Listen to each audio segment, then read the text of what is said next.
Hey guys, this is OCD Movie Reviews. My name is Bringer, and I just saw the Isle of Dogs, so let's talk about it. I wish somebody spoke his language.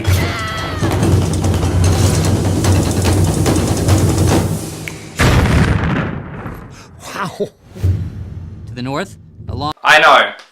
Over Deadpool 2, it's really crazy. So Isle of Dogs is directed by Wes Anderson and stars a whole big cast, which I'm not going to say all of them, but I'll just say the ones I do remember. Scarlett Johansson, Bill Murray, Bryan Cranston, Edward Norton, and this film is basically centers on a fantasy town of Japan called Megazaki, where this executive bans all the pets from that city. So he bans these pets to Trashland, and at that time a 12-year-old boy wants to go find a dog named Spot, and him and a pack of dogs who are in Trashland, they had to go out and find that dog. Now this movie I was really excited because of Wes Anderson. He directs this movie and I really love this director. I think he's one of the most artistic and interesting directors till this day. He directed some really good films including Moonrise Kingdom and The Grand Budapest Hotel, which is one of my favorite movies of 2014. But this isn't only his first animated film he's done. He's done Fantastic Mr. Fox, which I think is a pretty interesting movie. I really enjoyed that movie.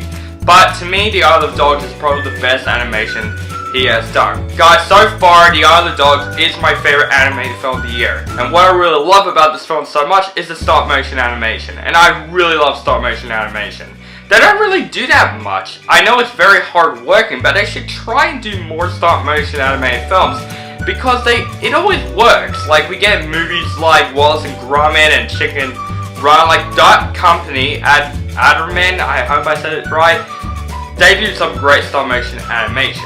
And there's a really good stop motion animation film for adults that's very underrated called Anomalisa, which I actually think it was a very beautiful film. But I think Wes Anderson does treat stop motion more seriously and in a great way, because I think his animation in this film was really good. It actually doesn't feel like it's stop motion, it feels more of like, kind of like a drawing. And I like that. I really love this animation. This animation looks fantastic. And also the characters were pretty interesting, especially those Isle of Dogs, where you see all the dog group and all that stuff. Like, I love the dogs in this movie, and they're very funny, especially Edward Norton. He makes me laugh so hard, but I've always loved Bryan Cranston. Bryan Cranston was the best part of the movie, and I love this actor. I think he's great as the leader of that group of dogs. He's just really great. The 12-year-old boy was a pretty interesting character in the film, and he doesn't really speak as much English.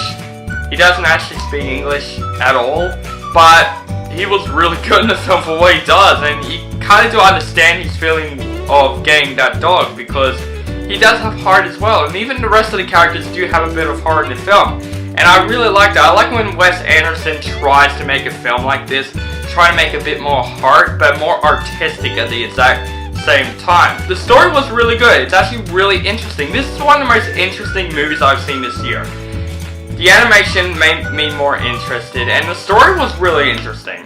I just love how they handled the animation, and I love how they handled the story. And Wes Anderson is a really good director. I think he's flawless in most of the time. This movie does have flaws though, and I would give it that. There is a lot of Japanese, like, talks in the film, and the transition, instead of like putting subtitles on the bottom, they just like put another voice in there, and it kind of like translated to English, and I'm like, okay, kids can watch this film, they'll understand that because they might be annoyed by the subtitles, but this is PG, okay, so this is like more of like for adulty kids, like 13-year-olds, so I think they'll be okay with subtitles on the bottom. But yeah, that kind of annoys me in the entire film. And also, there are some story-based issues with the film that I'm like, okay, it's not that I'm really pissed at it, I'm just like, okay, I noticed that and it should have been replaced. But guys, overall, The Isle of Dogs is definitely the best animated film of this year so far. The story's great, the stop-motion animation was fantastic. I think Wes Anderson should do more stop-motion animation. The characters were really interesting, I love the cast. I love the animation most of the time, and I said it again, but I just really love stop motion animation, and I just really love the animation, and this is probably the best stop motion I've ever seen. On my rating scale, I'm going to give The Isle of Dogs an A. So guys, look forward next to my review of Deadpool 2, and also the week after I go see Solo: A Star Wars Story. I heard that has a bit of mixed reviews, but what do I would think of it? So guys, thank you guys for watching my review of Isle of Dogs. I want to know what you think of the movie, and in the comments below, do you like the movie or hate the movie? Just let me know. Guys, make sure to subscribe to my channel, and have a nice day.